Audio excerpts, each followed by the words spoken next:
A lot of people struggle to find their purpose and meaning in life. Man's search for meaning, as Viktor Frankl beautifully says.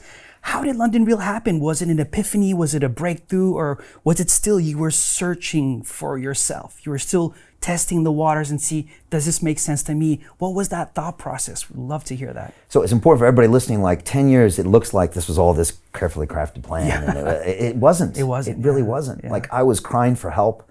And, I did a TED Talk years later where I talked about this moment I had. And in the city, we had a ski trip every year in Verbier where we'd take all our clients and we'd rent out Richard Branson's chalet. And we would take all of our clients, so Goldman Sachs, JP Morgan, all the top people. And we'd go out there for a weekend and just live it up, right? And I remember being there one weekend in this plush environment with the champagne and the helicopter skiing and the hot tubs. And I remember being surrounded by all these bankers and I felt so alone. I was like, what am I doing here? This isn't fun. This isn't what I want. This is horrible. And everyone else is popping bottles and having a great time. And I felt so disconnected from the world, from myself, from even these people, which they're nice people, but I felt wrong. So these moments started to build up. At the same time, I was listening to the Joe Rogan Experience. And back then he wasn't even on YouTube. I think he was on Vimeo. And I was watching these men mostly have these conversations I'd never heard before. Talking about ideas and concepts and ayahuasca and this. And I would plug in on the weekends and I'd be like, wow, I just felt like I was part of something special. And I had been following the UFC early days. I'd been training Brazilian Jiu-Jitsu since 2002. So I knew who Joe was because of the UFC. So I was watching his podcast really early on. And I thought what he was doing it really moved me. It really moved me. I would finish those 3-hour videos on a Sunday afternoon and I'd be like, wow, I never felt so good, so connected. And the back of my mind, I just started thinking, maybe I could do a podcast, but I was actually terrified to do it. So that was maybe in the back of my head. And after I quit, I started kicking that idea around.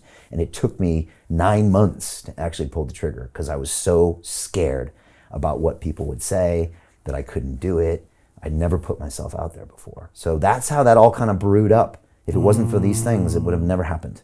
It really sounds like your stars started to connect and start to align, like multiple factors were pushing you towards your purpose, but you're still a bit unsure, still early days to really know that is my purpose in life. It's a hard, like you said, it's a process, right? It takes a lot of time. The world is giving you signs. Yeah, it's giving you signs. All the time. We just choose to ignore it or we complain. Yeah. One of my favorite guests on the show, Wes Watson, he spent 10 years in the California penitentiary. A big love to Wes. I feel really connected to this guy. I've only met him once when I interviewed him in New York.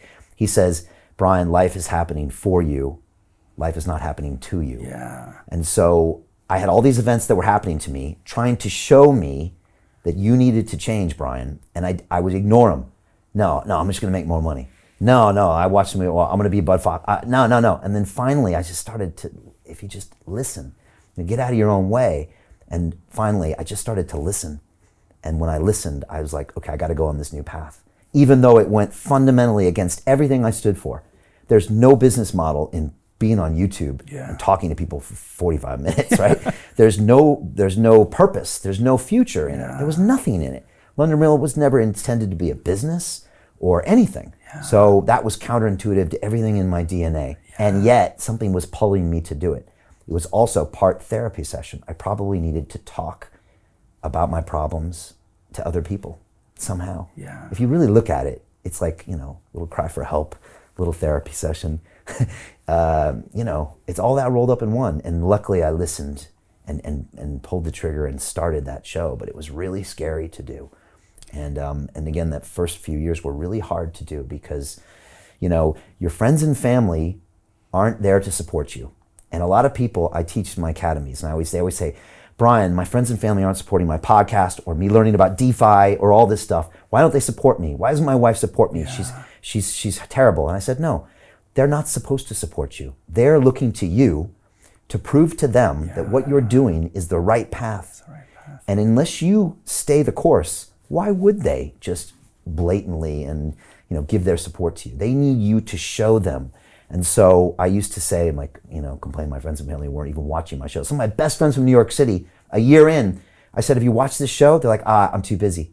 I was like, you realize I'm dedicating 24 hours of a day to my life to this show called London Real, and you wouldn't even click a button and watch it for 2 minutes. It was devastating to me.